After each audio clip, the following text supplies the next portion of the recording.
They have created tangible support for marginalized communities. Not only are Tegan and Sara one of Canada's favorite musical acts, they are so incredibly motivated and generous humans, and they're super fun and they're super cool. So let's take a look at some of their work. When we first launched the Tegan and Sara Foundation, everybody really made a big deal out of the fact that a lot of foundations don't make it past the 5-year mark. So as we head towards 8 years, I feel really proud of our longevity. You know, over our time in the Tegan and Sara Foundation, when we have questions or we're uncertain about what it is that we should do, I try to remember that the heart of our band and the community we built with our band is not so dissimilar, and you know, being part of and serving our community in the most authentic way possible. One thing that makes the Tegan and Sara Foundation different from every other organization is that we trust our community. We have a completely different grant structure. We're making sure that we can meet the moment and that we're trusting the people who know how to solve the problems because they experience those problems and issues directly.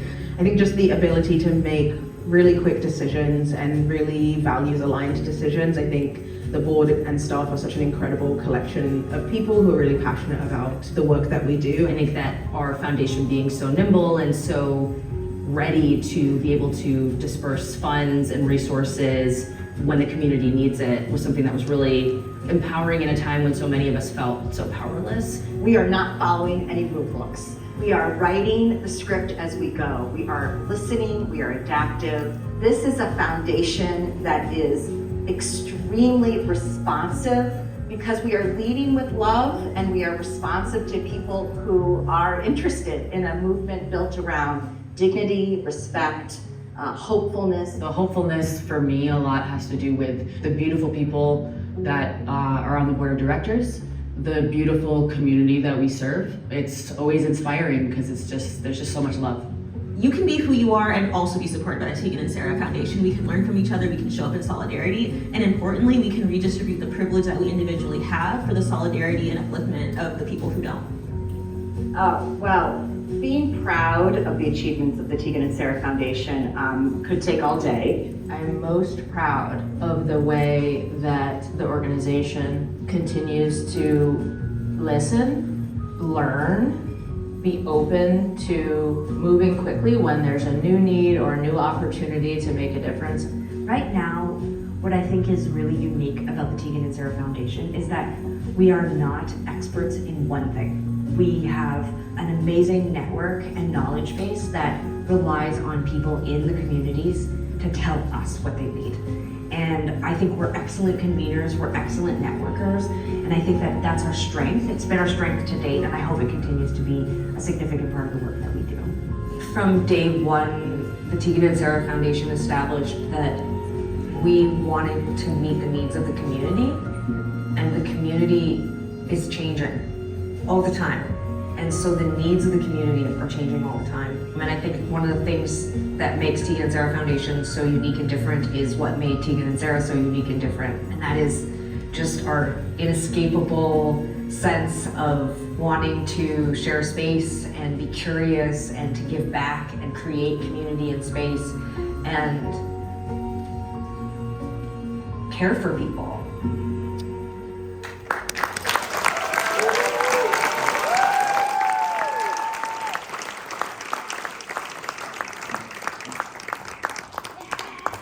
Please welcome the incomparable Tegan and Sara.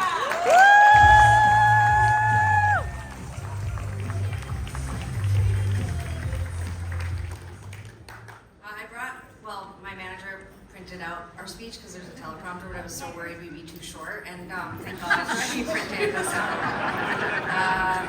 You know, there's an inequity in how these speech machines. Yeah, that's our next foundation. Yeah, actually. God damn it, we're only 5'2" and we're perimenopausal, so we're probably already short. So we're probably like 5'1 3/4. I'm gonna stand on my tippy toe. Yeah, just fix it. This is what 26 years in the business gets you, is the ability to touch the mic stand. I don't want to show off. Okay. I know how to turn it. That's all I'm gonna say. You know?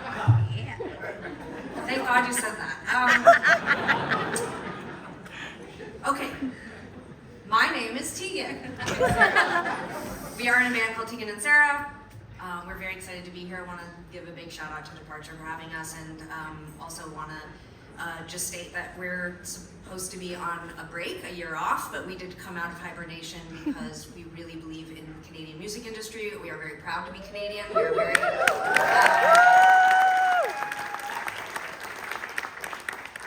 we also are deeply invested in the Tegan and Sara Foundation, and with everything that's been happening stateside, but also here in Canada, and the rollback of rights against LGBTQ people, it's important now more than ever that we do not go into hiding and that we stand up and support the community that we're part of and that we love. So, we haven't had haircuts. We've been out of the world for like 7 months. I've actually been doing weight training, so Sarah's very strong, but here we are. Thank you for welcoming us. I also want to point out my 94-year-old great aunt bought me the suit from the Salvation Army last week, $25, and she said to the woman working there, "My niece is a rock star and she's shopping at the Sally Ann."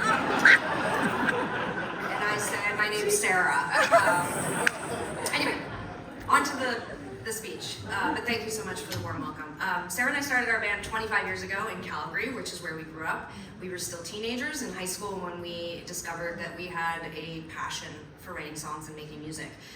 Since then, we've had the absolute privilege of getting to spend 2 decades building out our storytelling universe. We've now expanded beyond music to graphic novels and books and television and film, and we are incredibly grateful for the opportunity. None of that would have been possible without Canadian industry, Factor, SoCan, our incredible team, our friends and our family, but most of all, the people who support Tegan and Sara, our fans. That fan base, many of them identify as queer, and their support shaped not only our career, but also our lives from the time we started playing music. Our confidence and our activism was born from their acceptance of us. Do you want to use this? I do. I need to use it. No. It's too high, it's the thing. Okay. So we actually launched the Tegan and Sara Foundation almost 10 years ago, during the first Trump presidency. This was in response to and in tribute to our incredible queer community.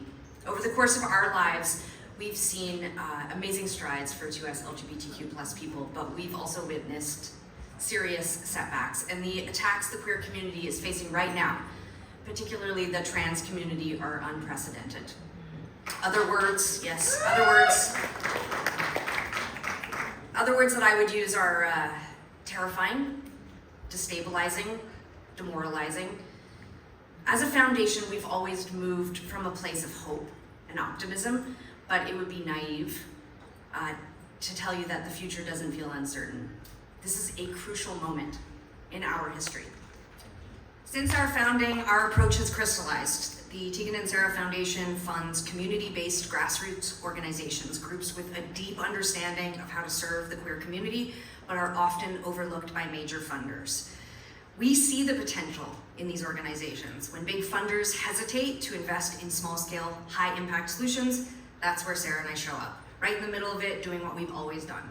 That's the model of our community grants program, where we award small grants to grassroots organizations most in need in Canada and the US. This year, we received over 1,000 applications. This is a staggering amount. I can't even tell you. 1,000 organizations that center trans youth and trans issues. We would love it if you all donate so that we can support more of them, but we're very proud to be able to vet and understand what's out there and who's in need right now.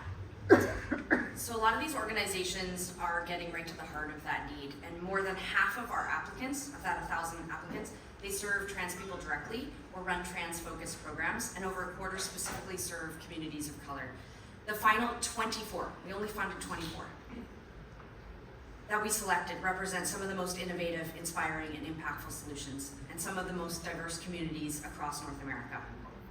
I'd love to fund all 1,000, by the way. Well, open up your bank. Hit us out.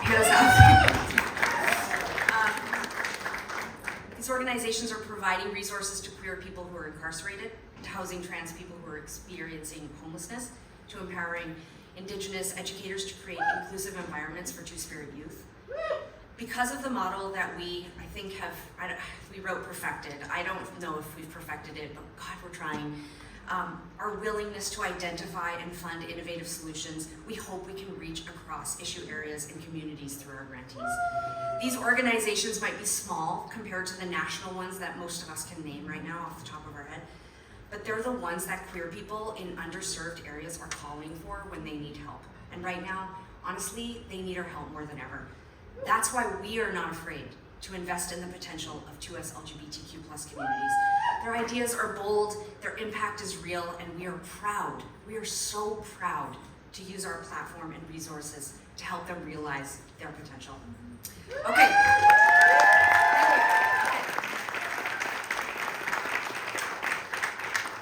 This is the part that we find ultimately very hard. I can't even see if it is up there, but I'm gonna just read the script. Go with it. Go for it, yeah. Why don't you take a peek? You're not doing anything. Go look, see if it's there. Oh, it's there. Okay, great.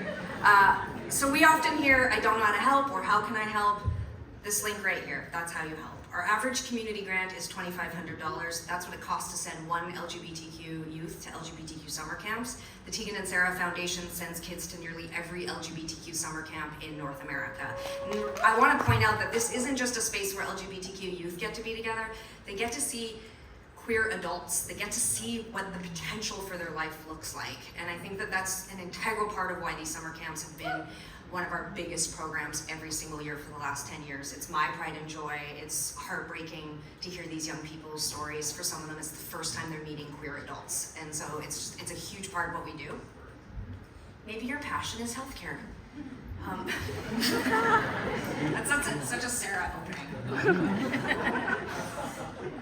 We launched, it's one of mine. I don't know why I hate the doctor. Anyways, we launched an award-winning LGBTQ healthcare directory to help people find culturally competent care, from dentists and doctors to massage therapists and mental health providers. Honestly, if you know any dentists who are like gay or gay friendly,